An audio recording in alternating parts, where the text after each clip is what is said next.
She was a broke, exhausted nurse with nothing but a kind heart. He was a bitter millionaire with no one left to love.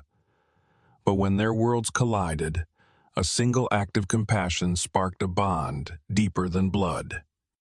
What did Elena do that made this dying man rewrite his will, just for her?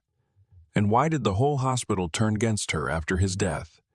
This isn't just a story. It's a powerful reminder that love, even for a day, can change everything. Where are you watching from? Let us know, and don't forget to subscribe for more unforgettable, true stories. The rain had stopped hours ago, but the streets still glistened under the flickering glow of broken streetlights as Elena Brooks stepped out of the hospital, her scrubs clinging to her skin with the weight of 12 long hours. The chill of the late November night sliced through her thin jacket, but she barely noticed.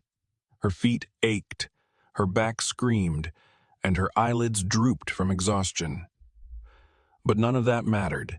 She had one goal: catch the last bus, get home, and crash for at least a few hours before the cycle started all over again.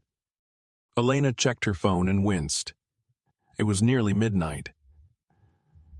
She pulled her hoodie tighter and started down the sidewalk toward the nearest bus stop, her breath misting in the cold. As she waited in the yellow light of a cracked lamppost, she dialed her mother's number. The call connected after the third ring. "Elena?" Her mother's voice came through, frail and thin.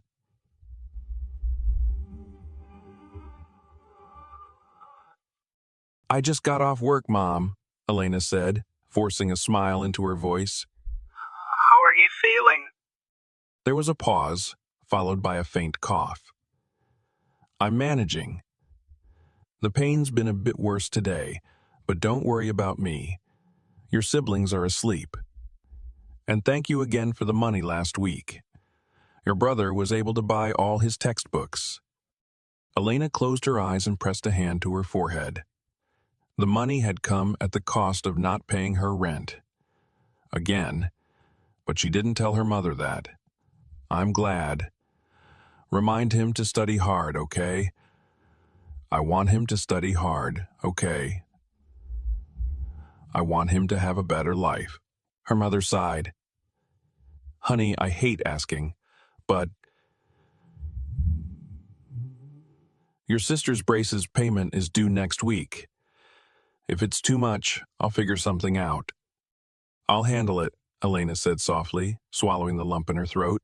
"Don't worry." She ended the call just as the bus arrived.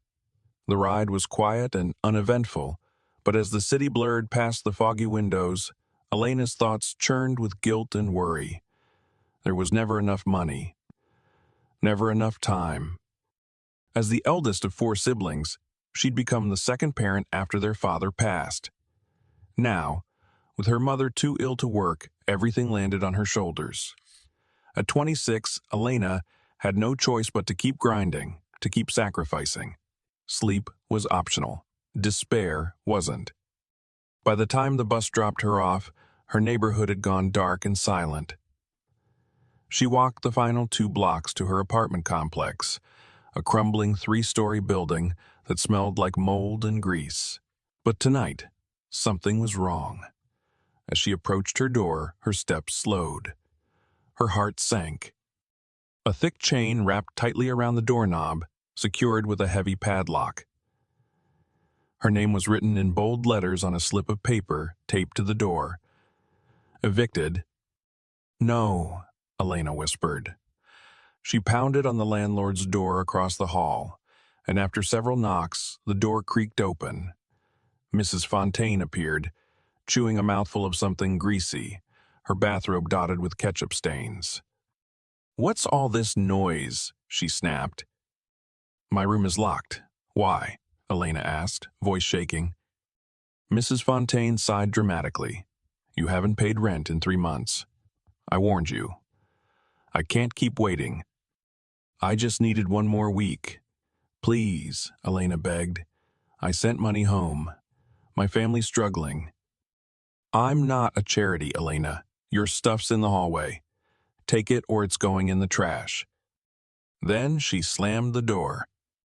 Stunned, Elena turned and saw her belongings: 2 garbage bags of clothes, her old pillow, a frayed blanket, and a battered suitcase, dumped beside the stairwell. It felt like the air had been knocked out of her. She sank to the ground, curling her knees into her chest. For the first time in a long time, she allowed herself to cry. No one passed by. No one asked if she was okay. When she finally stopped shaking, she reached for her phone with trembling hands and called the only person she could. "Maya," she whispered when her friend picked up. "I have nowhere else to go." The small house smelled faintly of cinnamon and something fried when Maya's father pulled into the driveway and helped Elena out of the pickup. Elena didn't say much on the ride over. Her voice was still raw from tears, and her body felt like it was made of stone. But the moment Maya's hand slipped into hers as they entered the modest home, a flicker of warmth returned. Inside, the living room was dim, lit only by a flickering TV and a floor lamp with a crooked shade. Maya's younger siblings were sprawled across a thin mattress on the floor, all fast asleep, their little faces peaceful and unaware of the burdens adults carried. Maya motioned for Elena to follow her down the narrow hallway, past peeling paint and family photos, into a small room that smelled of lavender and books. "You can sleep here," Maya said gently. "Sorry. It's a bit of a mess. I wasn't expecting royalty." Elena smiled faintly, wiping under her eyes. "You're a lifesaver, Maya. I don't know what I would done." "Don't even start," Maya replied. "You've been there for everyone else your whole life. Let someone be there for you, okay?" Elena nodded and sat on the bed, finally letting herself exhale. It was a twin mattress with a faded blanket, but to her, it felt like the softest thing in the world. Her exhaustion was so deep she couldn't even lie down yet. She just sat there, staring at the floor, the hum of the small electric fan filling the silence. Maya nudged her. "Did you eat?" "I had something at the hospital," Elena lied. Maya gave her a skeptical look, then left and returned a few minutes later with a piece of bread and a warm glass of milk. Elena hesitated, then took it, her gratitude too big for words. That night, when the lights were off and both girls lay side by side, Elena finally whispered, "I'm so tired, Maya. Not just in my body, in my heart." Maya didn't speak right away. She reached over and gave Elena's hand a squeeze. "I know. But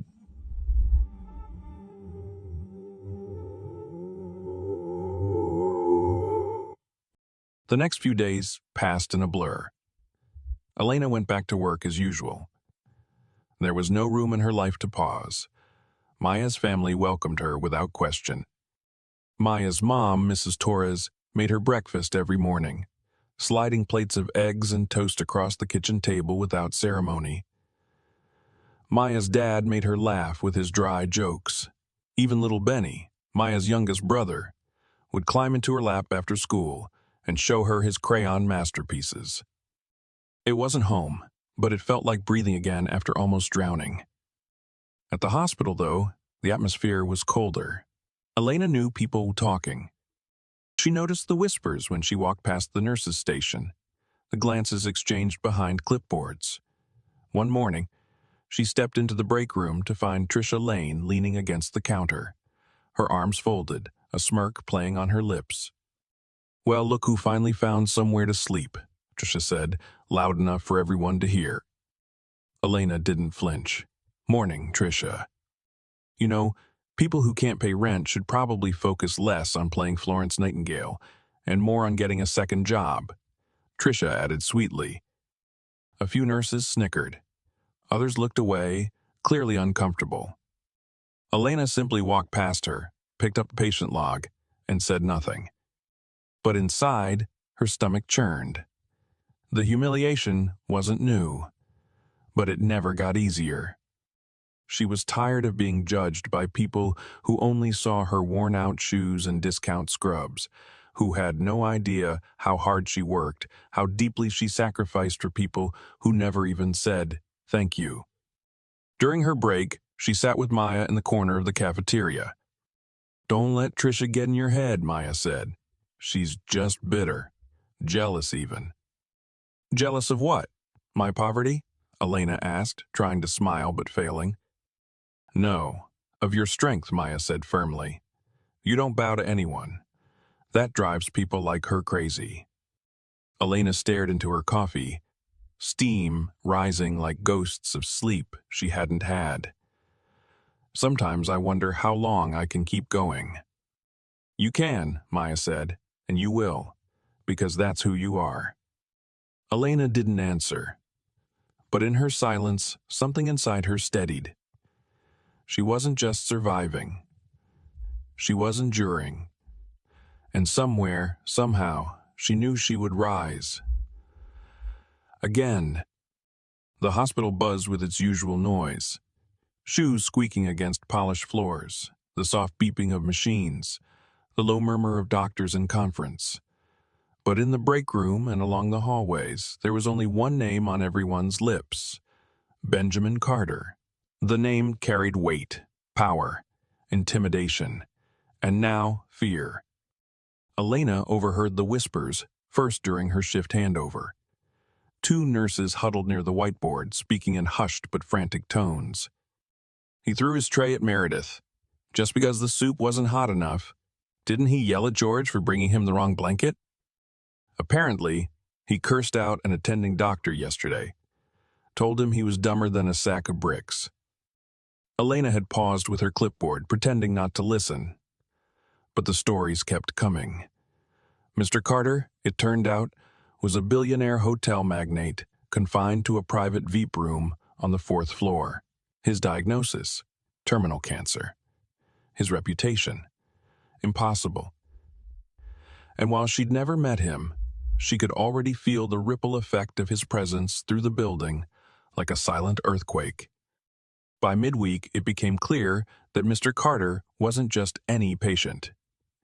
He was the patient. The hospital had bent over backward to meet his needs.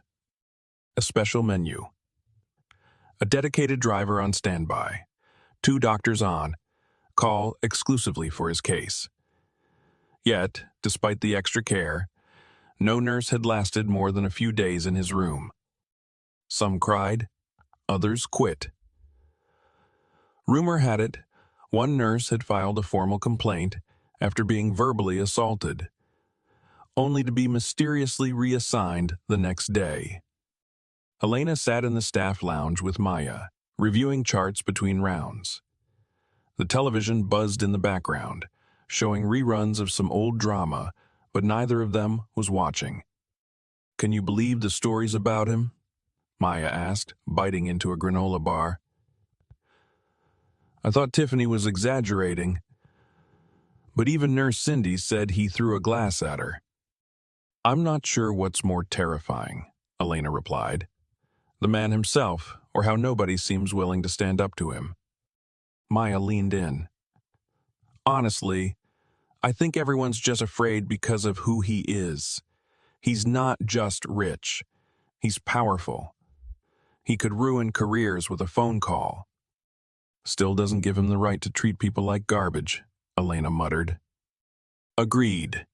But power makes monsters of men," Maya said with a shrug, tossing her wrapper into the trash. Elena nodded slowly, then returned to her charting. The stories disturbed her. Not because she feared being yelled at. She'd endured worse. But because she didn't understand how someone could be in pain and still find the strength to lash out at those trying to help. She had always believed that suffering humbled people. Apparently not Mr. Carter. Later that afternoon, Elena passed the nurse's station on her way to room 312 when she heard shouting echoing down the hallway.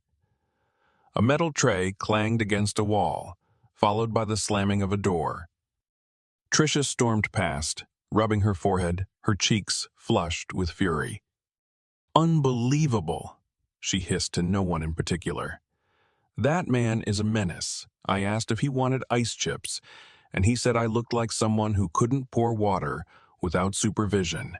Behind her, the hallway grew quiet, but the tension lingered like smoke. Elena ducked her head and continued walking, heart pounding. She hadn't seen Mr. Carter yet, but the idea of being anywhere near his room made her skin crawl. She didn't scare easily, but something about this man, the way people talked about him like he was a storm waiting to break, nerved her. As her shift wore on, she couldn't help but glance toward the elevator that led to the 4th floor, wondering what kind of person was up there, confined in a hospital bed, with the world still bowing at his feet. When she returned home that night, she was quiet. Maya noticed. "You're thinking about him, aren't you?" Elena hesitated, then nodded. "It's strange. With everything he's going through, I'd expect anger. But what I keep hearing is cruelty. That's different." "You think he's just cruel for the sake of it?" Maya asked. "I don't know," Elena said. "But I do know pain doesn't excuse destroying people." Maya threw an arm around her shoulder. "If anyone could handle a guy like that, it's you." Elena gave a soft laugh. "Let's hope I never have to." But even as she said, a strange feeling crept into her chest. One she couldn't quite name, but it whispered that fate had other plans. The morning sunlight barely filtered through the hospital windows when Elena was pulled aside by Leah, one of the senior nurses, just as she was clocking in.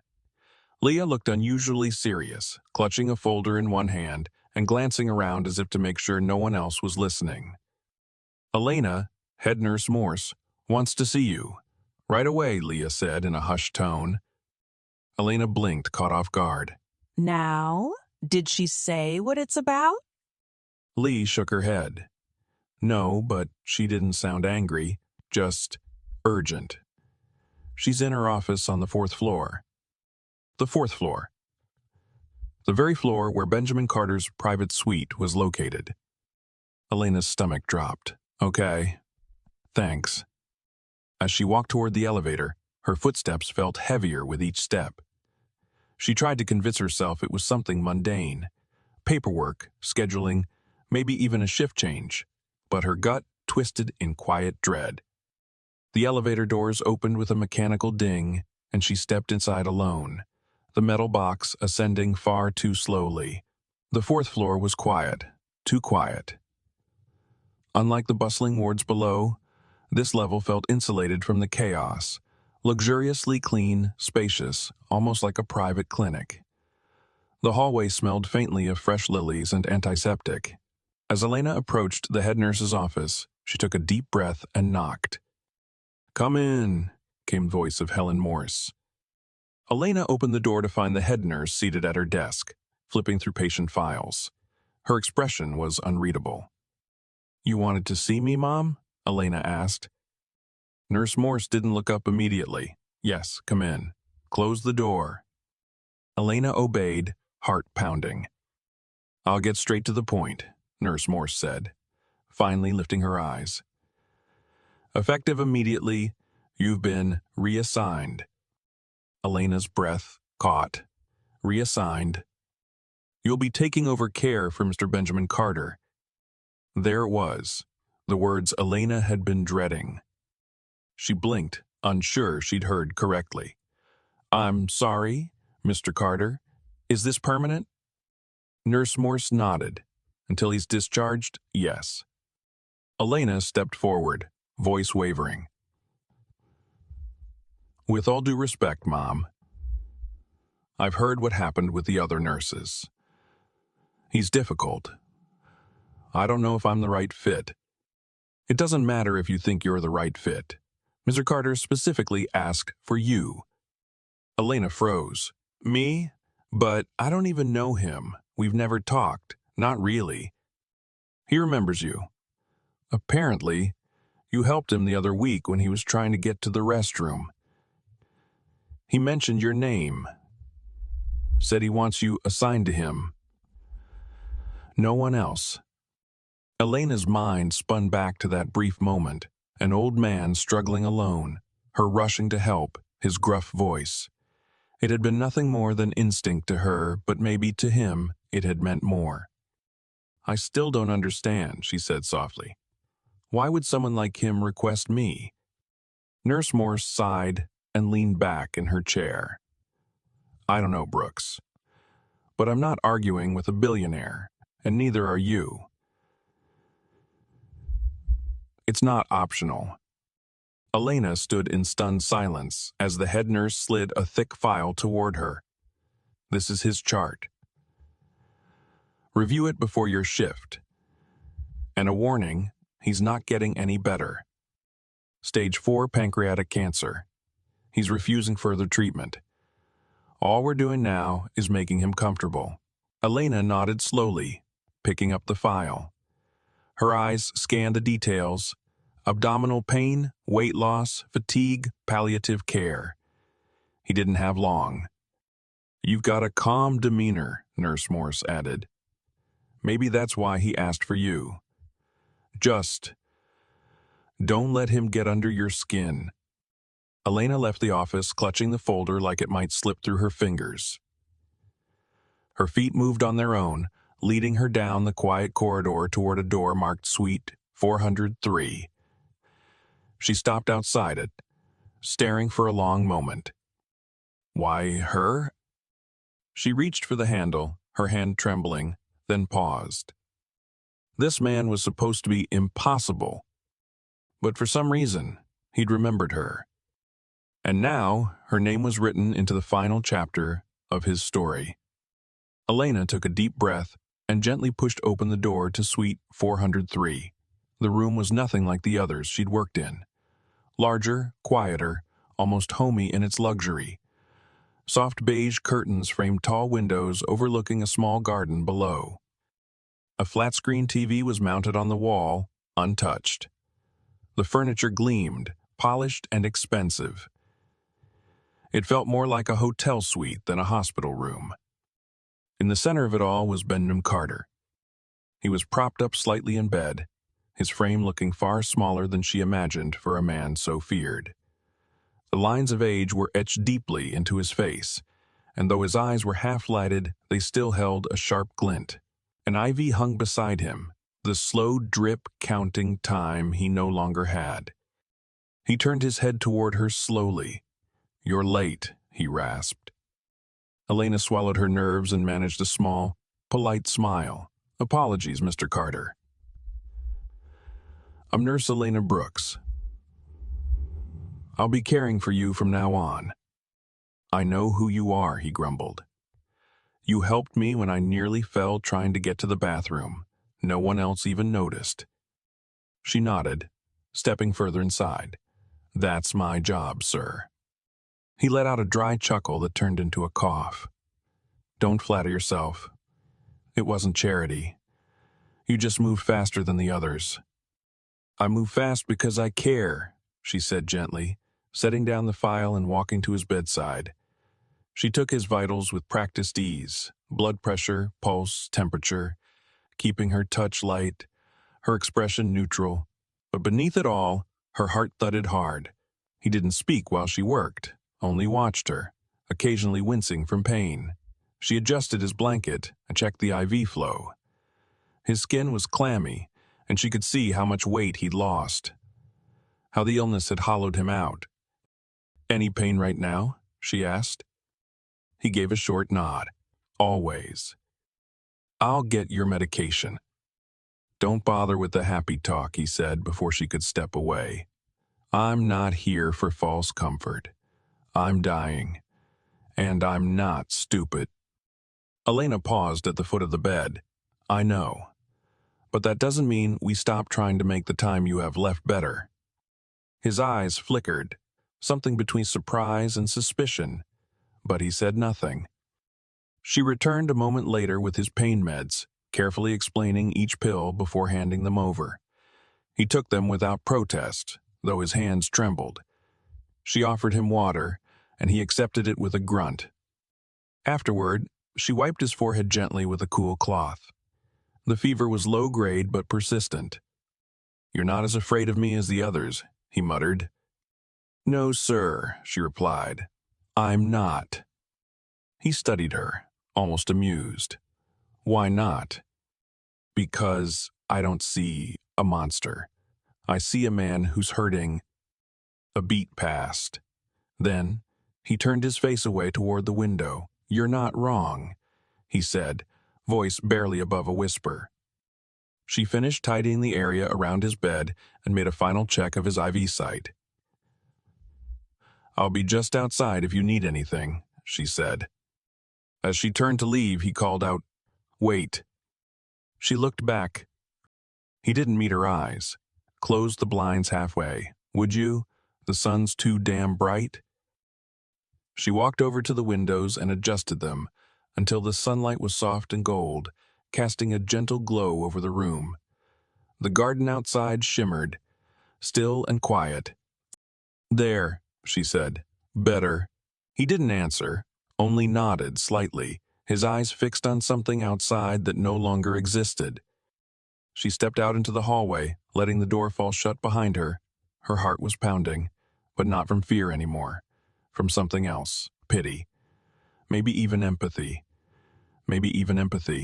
The man inside that room wasn't just angry. He was broken.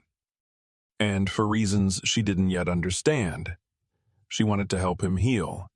If not his body, then whatever was left of his soul.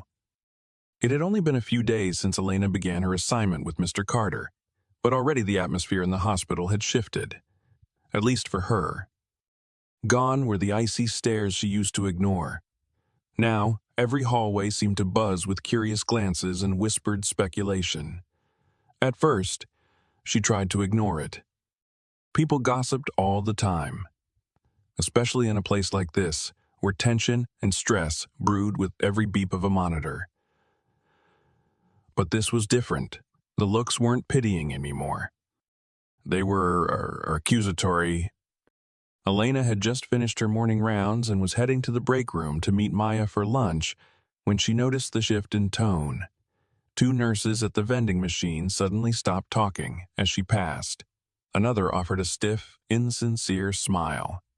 The silence that followed her into the lounge was louder than words. She found Maya seated near the corner, fiddling the yogurt lid and scowling at her phone. "You feel it too, huh?" Elena asked, sitting down across from her. Maya nodded, sliding her phone aside. "They're talking." "I figured." Elena stirred her coffee without taking a sip. "But what are they saying?" Maya hesitated, then sighed. "That you and Mr. Carter.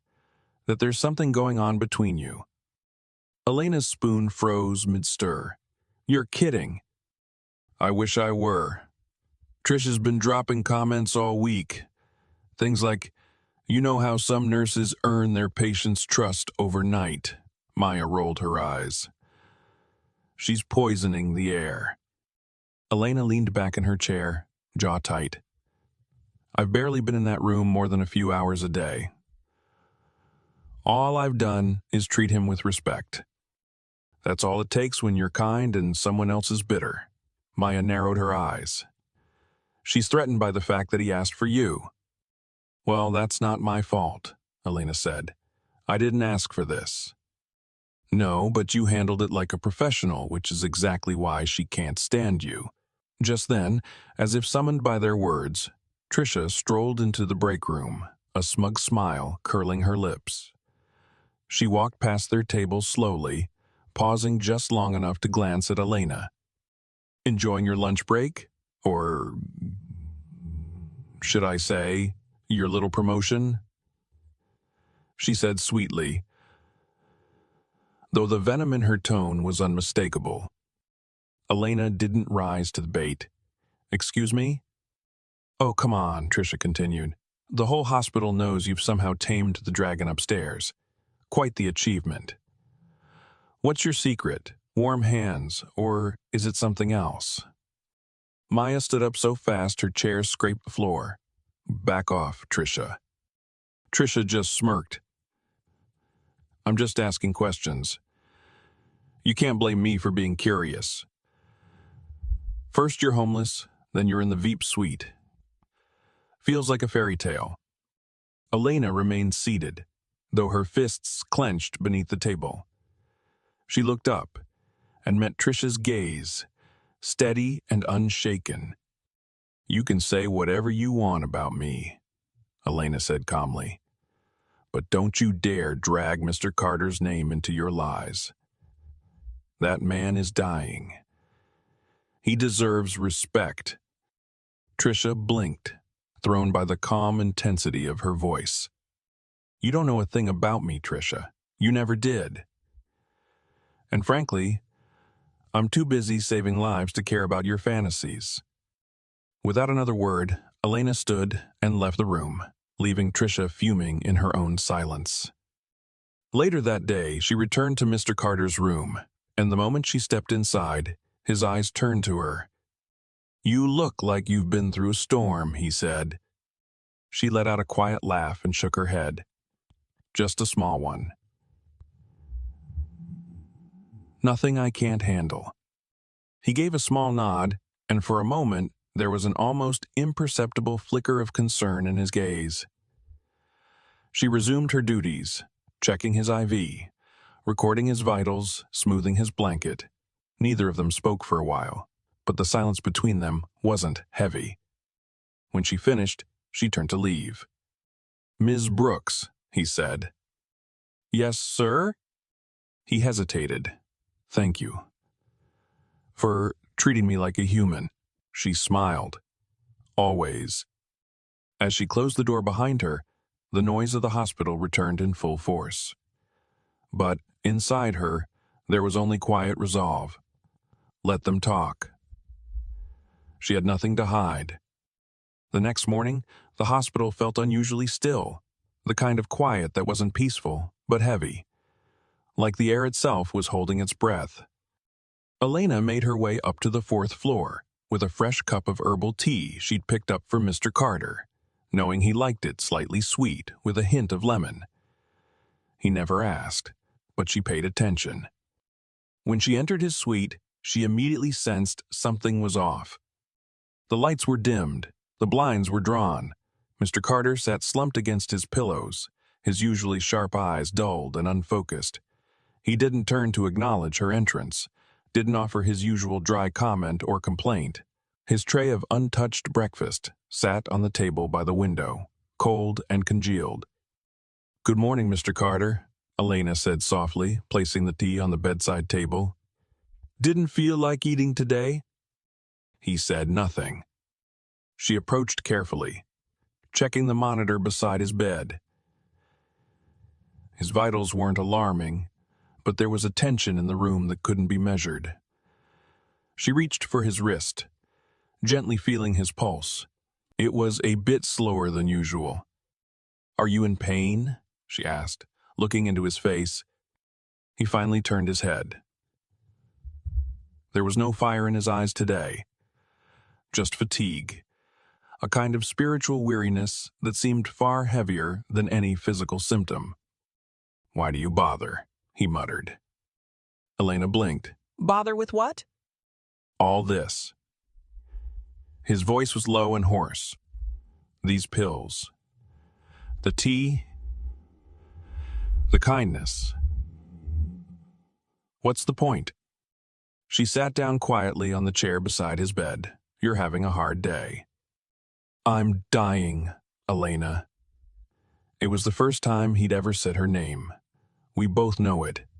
Pancreatic cancer doesn't give farewell tours. "I'm not getting better." "No," she said honestly, "you're not.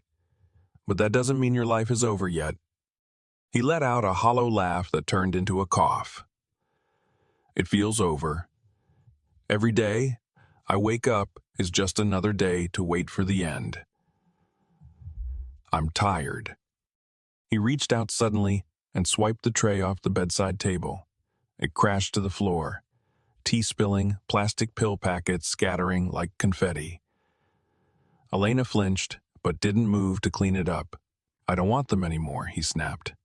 "The pills, the care, the false hope." The silence afterward was thick.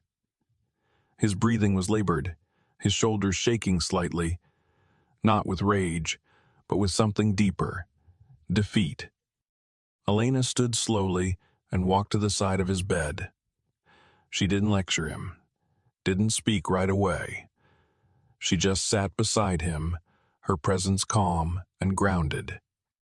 "Mr. Carter," she said gently, "I know you're in pain. I know you're angry and scared. I don't pretend to understand all of it. But I do know this. If you're still waking up each morning, there's still time for something. Maybe not a miracle. Maybe not a miracle. But something." He stared at the wall, unmoving. "You once said I treated you like a human," she continued. "Well, that's because you are one. Still, even now, you're still here. And as long as you're here, I'll keep treating you that way." For a moment, neither of them said anything. Elena bent down and quietly began picking up the scattered pills, placing them back in the tray, one by one. She didn't scold or plead, just did what needed to be done. When she stood again, she said, "I'll go get fresh set. If you change your mind, it'll be ready." As she turned to leave, his voice stopped her. "Elena." She paused in the doorway. "I lost my daughter," he said, almost too quietly. "She was 6. Heart condition. I wasn't there when she died." Elena's breath caught. "I chose a business deal over her last day. I missed it. And I've never forgiven myself." She turned slowly, her chest tightening as she looked back at him. He didn't meet her eyes, just stared straight ahead, hands trembling slightly. "I don't know why I told you that," he whispered. "Maybe because no one ever asked." Elena walked back, placed a hand gently on his shoulder. "Thank you for telling me. That matters." And for the first time, Mr. Carter didn't flinch at her touch. He closed his eyes, and though no tears fell, the grief was unmistakable, etched into every line of his face. He was finally beginning to let go. Not of life, but of the weight he'd carried alone for far too long. The next morning, Elena arrived at the hospital early. The sky was still pink with dawn, and the world hadn't quite woken up. She carried with her a small paper bag and a nervous flutter in her stomach. Inside the bag was something simple, an orange and yellow bouquet of tulips. She'd bought them on a whim at a flower stall just outside the subway station, drawn by their color and the way they reminded her of warmth, of something still blooming despite the chill in the air. Mr. Carter's room was dimly lit when she entered. He was awake, propped up slightly, his gaze fixed out the window where the sunlight struggled to break through the gray morning. He didn't acknowledge her right away. "Good morning, Mr. Carter," she said gently, setting the bouquet down on the table by the window. He turned his head slowly. "What's that?" "Tulips," she said, opening a small glass vase she'd borrowed from the staff break room. "I saw them this morning and thought your room could use a little color." He stared at the flowers, and for a long while said nothing. Then, in a voice so soft she almost missed it, he murmured, "They were my daughter's favorite." Elena looked up, her hands stilling. "I used to bring her tulips every spring," he continued. Eyes locked on the bouquet. Orange ones, just like these. She'd put them in a cup on her little desk and pretend she was a florist. Elena sat in the chair beside his bed, unsure whether to speak. She didn't want to break the spell of memory that had wrapped itself around him. "She only lived 6 years," he whispered, eyes misty. "But she filled those 6 years with more joy than I ever gave myself permission to feel." The room was quiet, save for the hum of the machines. Elena's chest ached for him, not as a patient, but as a father who had carried his sorrow in silence for far too long. She would have loved you, he added after a while, then cleared his throat roughly, as if catching himself in a moment of vulnerability. Anyway, you didn't come here to listen to an old man ramble. I don't mind, Elena said softly. Some things deserve to be remembered out loud. He looked at her, his eyes studying her face, and then gave a faint nod. The rest of the day passed quietly. Mr. Carter was less restless than usual, more reflective. He even cracked a dry joke when she fluffed his pillow wrong, earning a chuckle from both of them. It was the first time she'd heard him laugh. Late in the afternoon, Elena returned to his room after lunch to find him sitting upright, his eyes distant, his jaw tight. Something had shifted again. Elena, he said the moment she stepped inside, don't bring the pills today. She hesitated, closing the door behind her. Sir? I don't want them.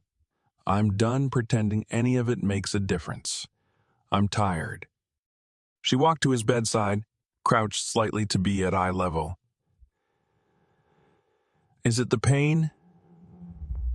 I can talk to Dr. Ngayan about adjusting your dosage. No, he snapped, his voice sharp. Then he winced and softened. It's not that. I don't want to keep dragging this out. Every pill feels like a delay I didn't ask for. Elena sat down, her heart heavy. Then don't take them for the pain, Mr. Carter. Take them for the hours in between. Take them for the hours in between. Take them for the time you still have to tell your story, to feel something. Even if it's just one more laugh, one more memory. He didn't reply.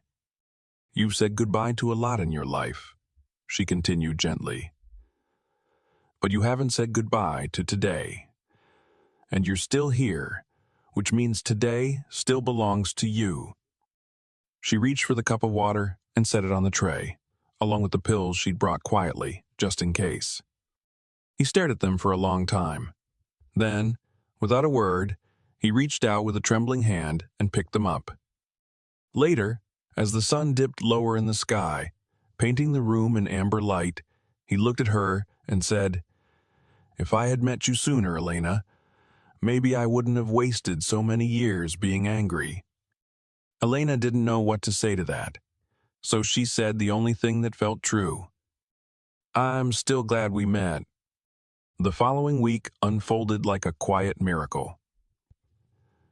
Mr. Carter, once the storm in the hospital's halls, now spoke with a calmness that surprised everyone who dared peek into suite 403. He greeted staff with a faint nod, sometimes even a dry joke. But with Elena, his walls crumbled further. Their conversations flowed more easily, gently peeling away layers of the man who had once terrified everyone. Most mornings began with her adjusting his blanket and asking if he wanted music or silence. He almost always chose silence. He almost always chose silence, though now it felt warm, not cold. Some days they watched birds flutter around the hospital garden through the window. On others, they simply sat in companionable quiet, the only sound the occasional beep from his IV monitor. You know, he said one afternoon, his voice raspy but light. I never thought I'd find peace in a hospital room. Elena smiled, tucking the edge of his blanket.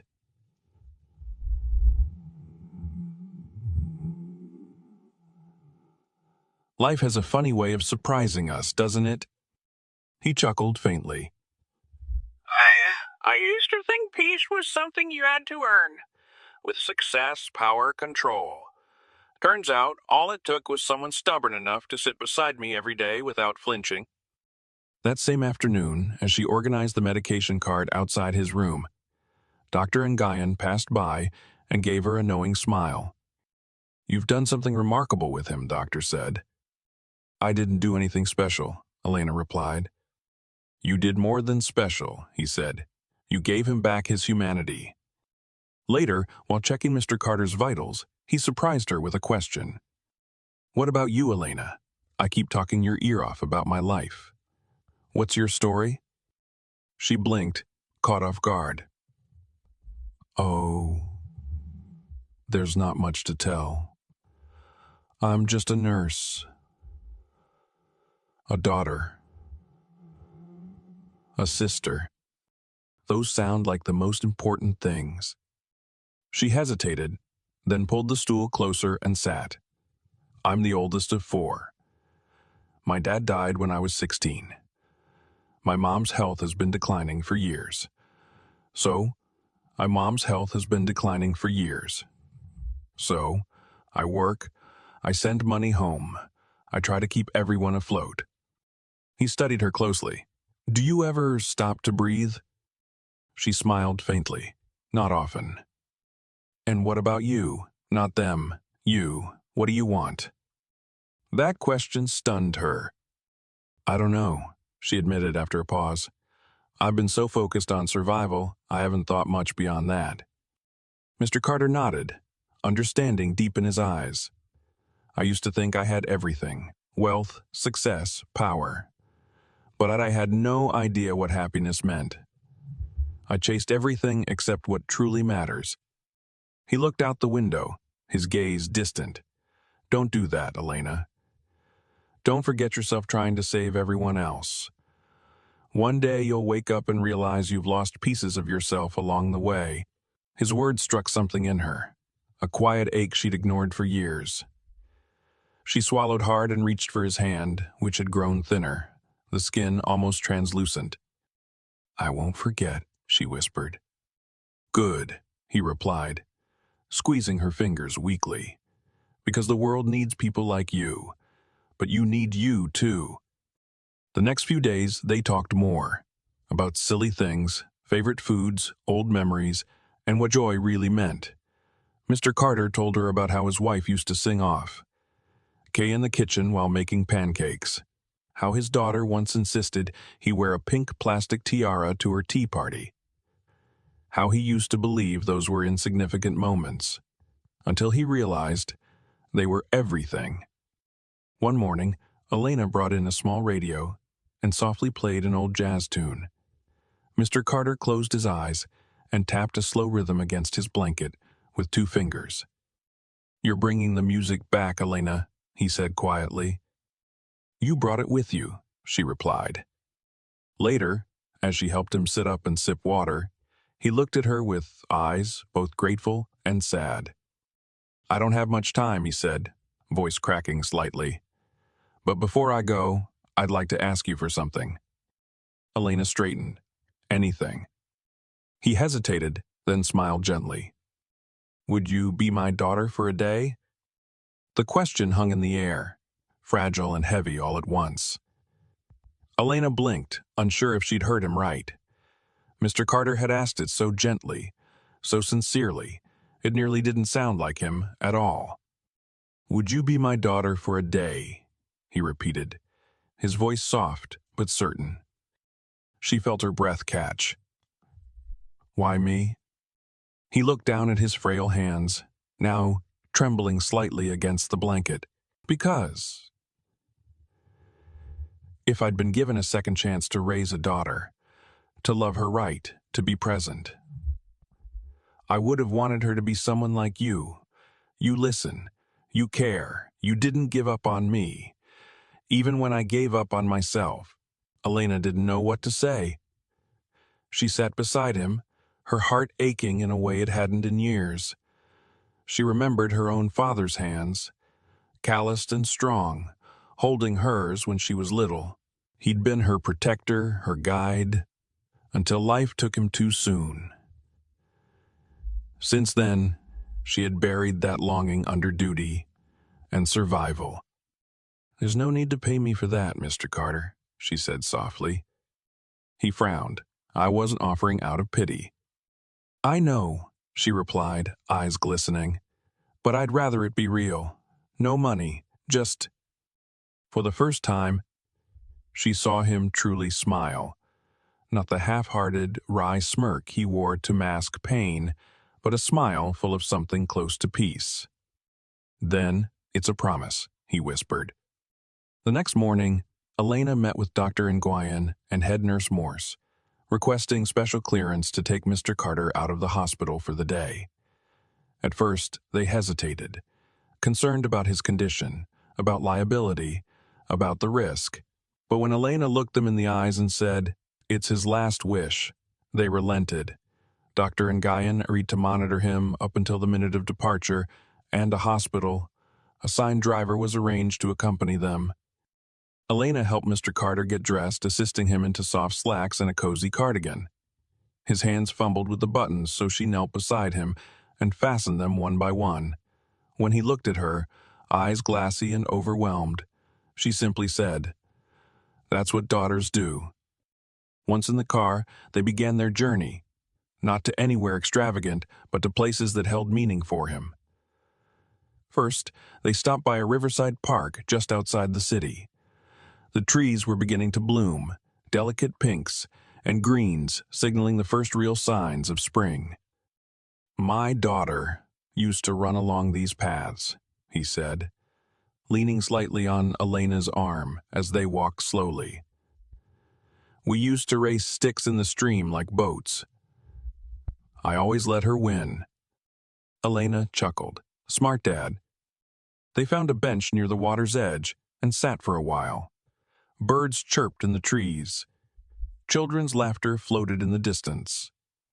"She had the brightest laugh," he said, "the kind that made the whole world seem lighter. I hear echoes of it sometimes in dreams. But lately, I've just been afraid I'd forget the sound completely." "You won't," Elena whispered. "She's part of you." After the park, they visited a tiny old-fashioned ice cream parlor nestled between buildings on a quiet street. Mr. Carter insisted on ordering strawberry, his daughter's favorite, and, despite Elena's protests, he bought one for her too. "I know I don't look it," he said, grinning, "but I used to be the kind of dad who made sure dessert came before dinner at least once a week." She laughed as they sat near the window. "Maybe that's where you went wrong. Too much fun too early." He smiled, eyes crinkling. Or maybe not enough fun when it mattered. Before returning to the hospital, they made one last stop. A small bookstore with creaky wooden floors and the scent of old pages. He picked out a single novel and handed it to Elena. "Open it," he said. Inside the cover, he had scrawled in shaky handwriting, "To my daughter for a day, who gave an old man his heart back." Tears burned behind her eyes, but she didn't let them fall. She only smiled, held the book to her chest, and said, "Thank you, Dad." That evening, as they rode back in silence, he dozed off against her shoulder. The city lights twinkled past the windows, and Elena held his hand gently, realizing she would remember this day for the rest of her life. Not for the places they visited, but for the love that bloomed quietly in the space between two broken hearts, learning to heal each other. The next morning, Elena stepped into the hospital with a glow on her face that even the dim gray of the sky outside couldn't dim. Her heart was light, and for the first time in weeks, she felt as though she had experienced something rare, something sacred. The memory of Mr. Carter's gentle smile from the evening before stayed with her like the last golden rays of a sunset. As she walked beside Maya toward the nurse's station, she couldn't stop herself from sharing. "You wouldn't believe yesterday, Maya," she said, linking arms with her friend. "Mr. Carter and I visited the park, the bookstore, this tiny ice cream shop. It felt like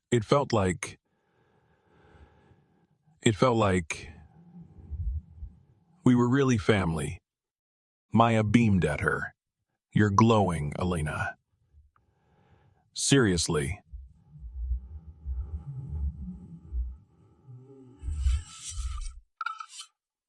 "I didn't even realize how much I needed a day like that," Elena said, clutching the book Mr. Carter had given her, now tucked safely in her bag. "He called me his daughter, and for those hours, I felt it. I really did." They reached the station, exchanging nods with other nurses. But before they could begin their shift, head nurse Morse approached, her expression unusually somber. "Elena," she said gently, "can I speak with you for a moment?" Elena's smile faded slightly. "Of course." Maya gave her a reassuring look as she followed the head nurse to the side. The hallway suddenly felt colder. Nurse Morse took a deep breath. "I'm so sorry to be the one to tell you this, but Mr. Carter passed away last night." The words didn't land immediately. It felt like a pause in time, a silence too loud. "What?" Elena asked, barely above a whisper. "No, that can't be. We were just together yesterday. He was happy. He was laughing. He died in his sleep," Nurse Morse said quietly. "There was no struggle, no pain." Elena shook her head, her breath catching in her throat. "But we just got back."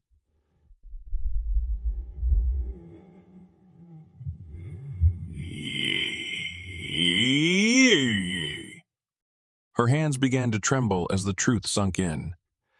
She backed away, unable to stop the tears that began to spill from her eyes.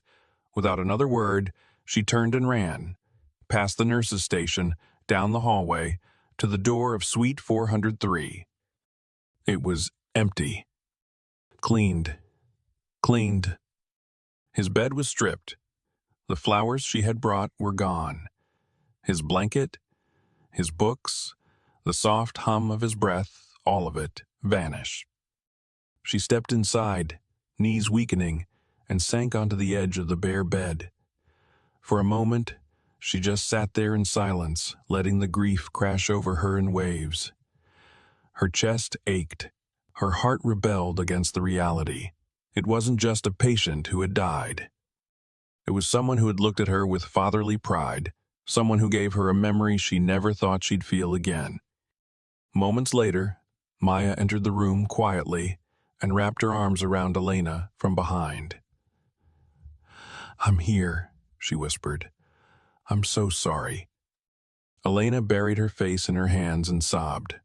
All the strength she had carried for so long melted away in that moment of loss. That night, she attended Mr. Carter's wake at his estate. The house was grand and cold, a reflection of a life filled with wealth, but not warmth. The room where his casket lay was quiet, with only a handful of attendees. An old friend or two, a couple of former employees, and the driver who had taken them on their day out. Elena approached the casket slowly, holding a fresh bouquet of tulips.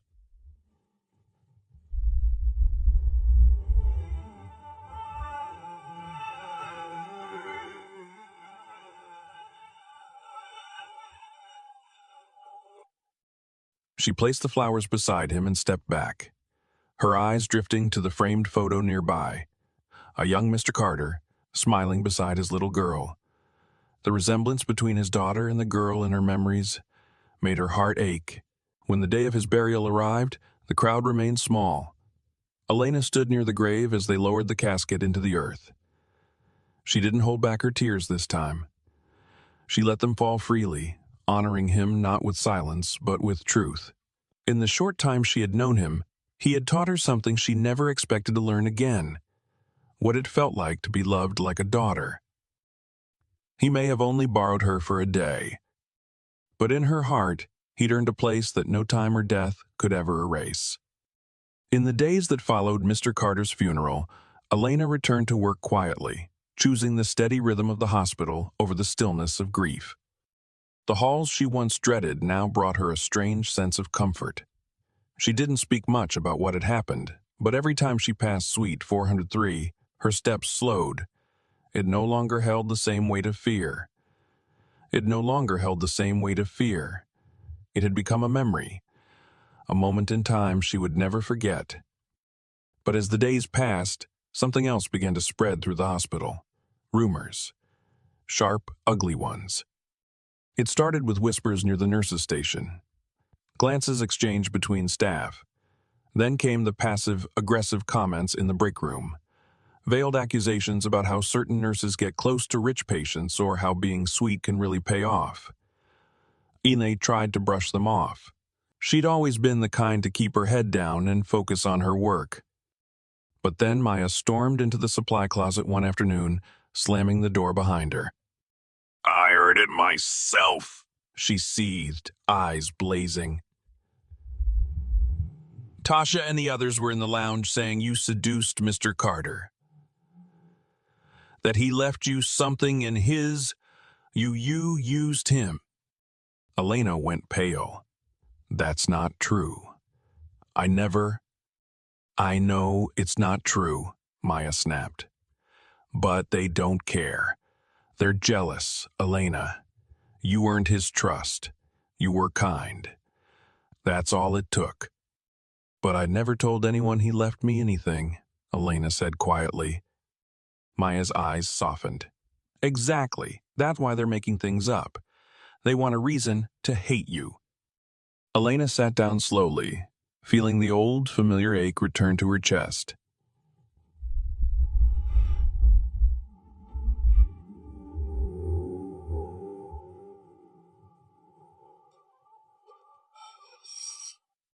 You cared, Maya said, crouching beside her. And in this place, kindness threatens people who've forgotten how to feel. The next day, the whispers grew louder. Nurses walked away when Elena entered the room. Charts were misplaced on purpose. A few patients looked at her differently, as if they'd been told she wasn't to be trusted. Then, on a Friday morning, she was summoned to head Nurse Morse's office again. Inside stood Nurse Morse and Tiffany. Tiffany crossed her arms, her lips curled in a smug smile.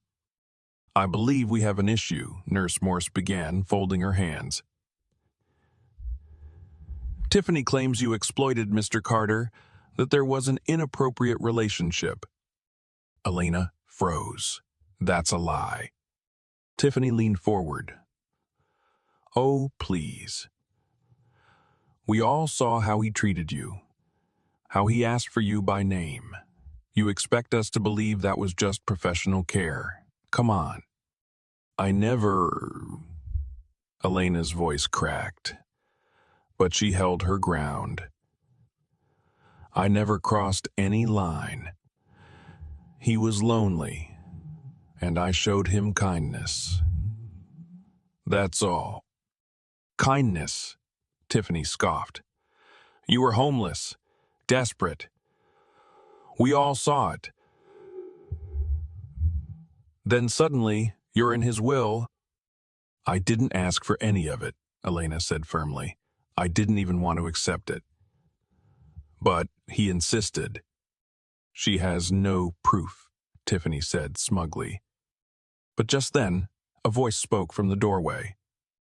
I do. All eyes turned to Maya, who stepped into the room holding her phone. I recorded Tiffany last week in the break room. She said she made the whole thing up to ruin Elena, that she couldn't stand how the perfect nurse got everything she wanted.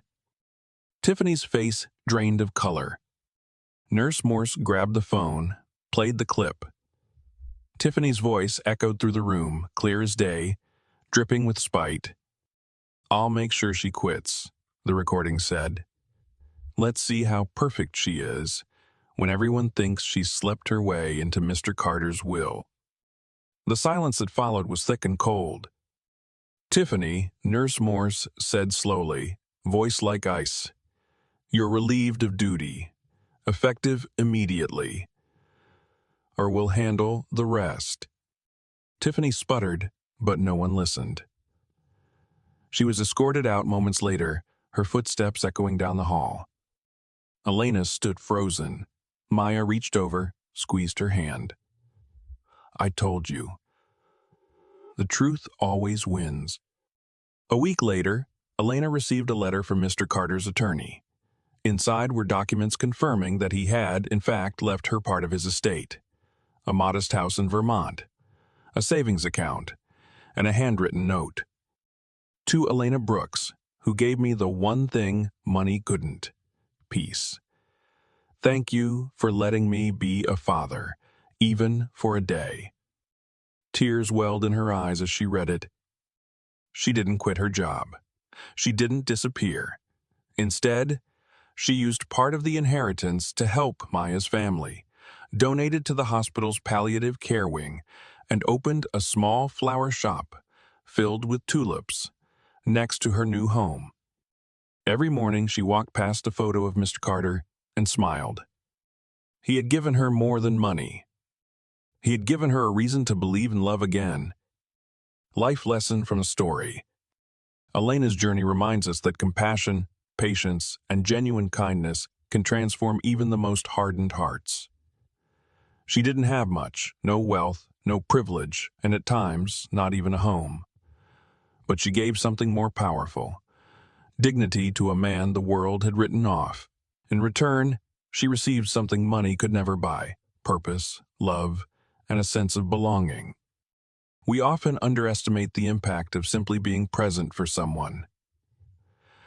In a world that moves fast and praises status, this story teaches us that the deepest connections come not from what we gain, but from what we give, without expecting anything in return. Elena's strength wasn't loud or dramatic. It was in the quiet way she stood firm, the grace she showed when others tried to break her, and the unconditional care she offered even in her own struggles. And Mr. Carter, he teaches us it's never too late to heal, to forgive yourself, and to leave behind a legacy, not of money, but of love. At the end of the day, it's not our titles or possessions that define us, but how we treat others when no one is watching. And sometimes, all it takes to change someone's life is to see them. If this story touched your heart, where are you watching from? We'd love to know. And don't forget to subscribe for more real-life stories that inspire, heal, and remind us of the good still left in the world.